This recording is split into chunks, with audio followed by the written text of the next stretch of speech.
నెల్లూరులో కౌంటింగ్ ఏర్పాట్లకు సంబంధించిన డీటెయిల్స్ మా ప్రతినిధి దేవకుమార్ అందిస్తారు. దేవకుమార్.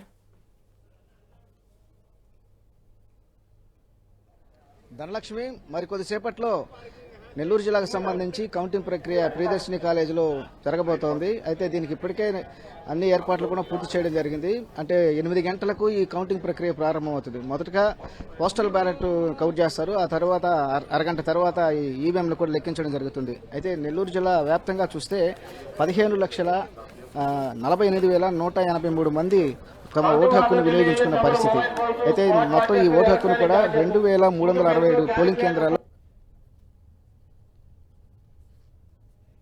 63,000 మంది మహిళల పురుషులు ఉన్నారు. వీరంతా కూడా ఓటు హక్కును వినియోగించుకున్న నేపథ్యంలో ఈ ఓట్లన్నీ కూడా మరి కొద్దిసేపు లెక్కించడం జరుగుతుంది. అయితే ఈ కౌంటింగ్ ప్రక్రియకు సంబంధించి మొత్తం 8 అసెంబ్లీ నియోజకవర్గాలు, ఒక పార్లమెంట్ నియోజకవర్గానికి కౌంటింగ్ జరుగుతుంది. 8 అసెంబ్లీ నియోజకవర్గాలకు సంబంధించి ఒక్కొక్క నియోజకవర్గానికి సంబంధించి 14 టేబుల్స్ ఏర్పాటు చేయడం జరిగింది. మొదట ఈ కౌంటింగ్ ప్రక్రియ ఎలా జరుగుతుందని విషయానికి మొదటగా ఈవీఎం తీసుకుని వచ్చిన తర్వాత